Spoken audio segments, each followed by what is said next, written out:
Hi, thank you for joining me today. School is starting, and we think of many dedicated educators, many dedicated teachers. Here at St. Therese School, many dedicated educators who are members of our parish, who teach elsewhere, many dedicated teachers throughout the world and even throughout history. There are a number of great saints who were educators, lots of them. And just a few of them would be Saint Jean-Baptiste de la Salle, Saint Angela Merici, Saint John Bosco, Saint Rose Philippine Duchesne, Saint Elizabeth Ann Seton, and many more. And there's one I'd like to talk to you about today. He's not a saint, at least not yet, but he is in process. He was born in France in 1900, and his name was Lucien Louis Brunel. He was ordained a priest in 1925 for the Archdiocese of Rouen, and he quickly showed himself to be a very talented teacher, as well as a talented preacher, a friend of youth, of the sick, and of workers. He also had a very deep prayer life, and he had considered becoming a Trappist monk, but also felt that draw towards this active service. Eventually, he joined the Carmelites, and this gave him the opportunity to maintain and deepen that intense life of prayer while at the same time leading a life of very active ministry, a life of very active service. He received the name Jacques de Jésus, Jacques of Jesus. So from then on he was known as Pere Jacques. And he was given the mission of founding a high school. They called it Le Petit Collège de Sainte-Thérèse, the Little College of St. Therese.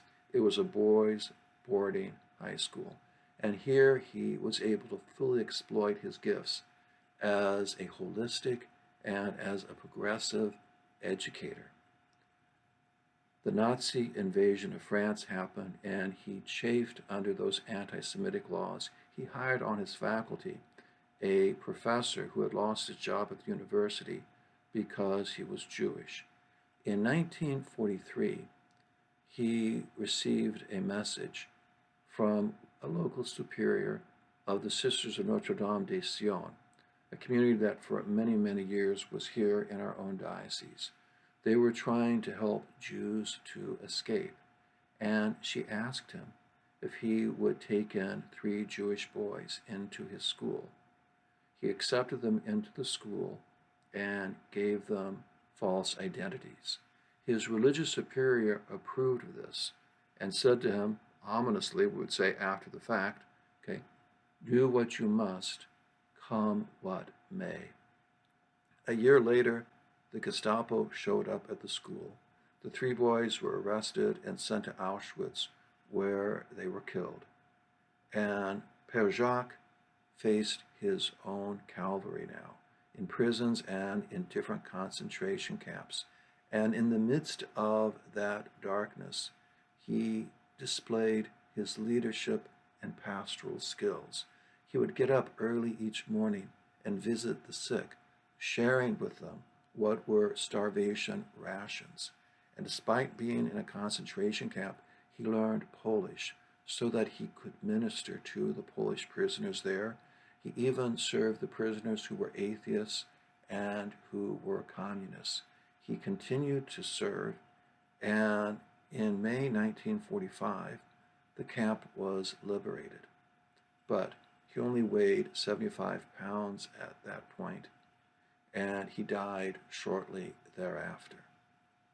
He has been honored by the State of Israel, by the United States Holocaust Museum, and his cause for canonization was introduced in 1990.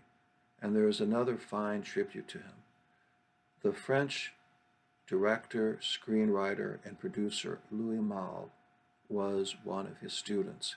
He was there that day when the Gestapo came.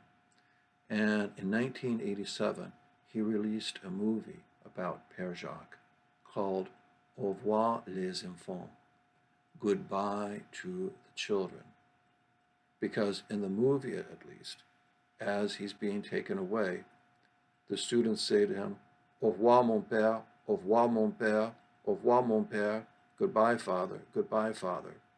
And he turns and says, Au revoir, les enfants. Goodbye, children.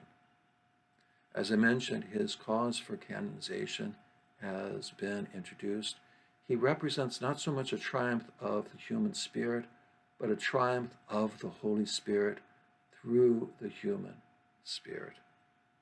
His intense prayer and his intense pastoral activity, even in the midst of the most dehumanizing of circumstances, makes him a model of Christian courage. And even in all that, he continues to teach us. May we all show similar courage in those situations if we're ever called to face them. May we do what we must, come what may. Thank you for joining me today.